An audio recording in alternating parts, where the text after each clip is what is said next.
প্রিয় দেশবাসী, আসসালামু আলাইকুম। আজ সবার উদ্দেশ্যে কিছু কথা বলবো। আপনারা মনোযোগ সহকারে আমার এই কথাগুলি শুনবেন। আজ একটি কথা বলবো। আজ মনে করেন বাংলাদেশে আবার নতুন করে ছাত্ররা আন্দোলন করে দেশ স্বাধীন করল। বাংলাদেশের দ্বিতীয় যুদ্ধ বলা যায়। যাই হোক, অনেক কষ্ট করে অনেক মা বোনের কোল খালি করে অনেকের ভাই বন্ধু হারাইয়া এই স্বাধীনতা ফিরে পাইছে। তো এই দেশে থেকে সবার কাছে একটি আবেদন, যে যেখান থেকেই আমার ভিডিওটি দেখেন সবাই কথাগুলি শুনবেন আর একটু সাপোর্ট করবেন।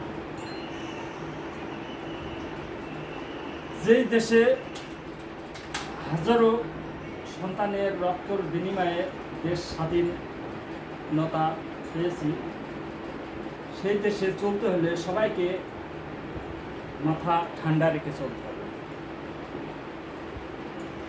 প্রধান কারণ হচ্ছে কারোর সঙ্গে দুর্নীতি, ভেজাল, গন্ডগোল, ফ্যাসাদ এগুলো করা যাবে না। এগুলো দেশের জন্য কাম্য নয়। কারণ দেশে ভালোভাবে চলতে হলে, চলাফেরা করতে হলে সবাইকে ঠান্ডা মাথায় কাজ করতে হবে, সবাইকে ভালোবাসতে হবে। আমি যদি আপনাকে ভালো না বাসি, আপনি কিন্তু আমাকে ভালোবাসবেন না। তাই পরস্পর সবাইকে সবার ভালোবাসা অর্জন করতে হবে। আর দেশটাকে কীভাবে ভেজাল মুক্ত করা যায়, কীভাবে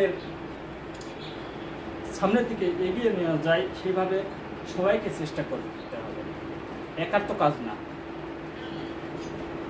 তো সবাই মিলেমিশে কাজ করতে হবে।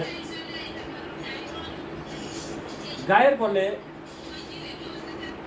বা নিজের অহংকারে বা টাকার বলে কখনো অন্যায় করা যাবে না।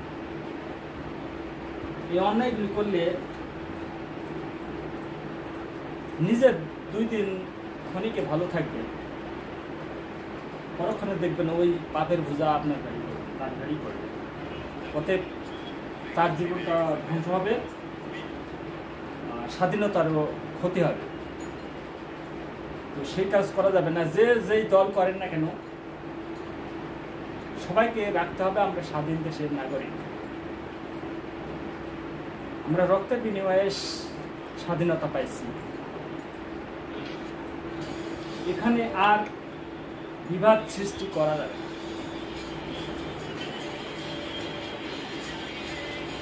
যে দল করেন সব দলকে ভালোবাসতে হবে, হিংসানিন্দু এগুলি সব কিছু ভুলে থাকতে হবে। আপনি বসবাস করছেন, আমি বসবাস করছি, আরেকজনও বসবাস করবে। রাগের বশে মানুষ একটা খারাপ কাজ করতে পারে, খারাপ আচরণ করতে পারে, তার মানে এই নয় সবসময় করতে হবে। এটা করা ঠিক না। তাই দেশকে আগাতে হলে, দেশ উন্নয়ন করতে হলে সবাইকে মিলেমিশে কাজ করতে হবে। ও একটা মার্ডার করেছে অতীতে, আমি আর একটা করবো, এইটা ঠিক না।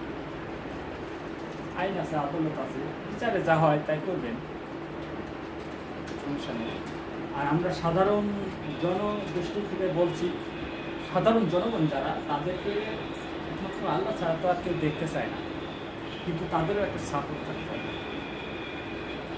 তাদেরও একটা সাধারণ ক্ষমতা তাদের ভিতরে দিতে হবে।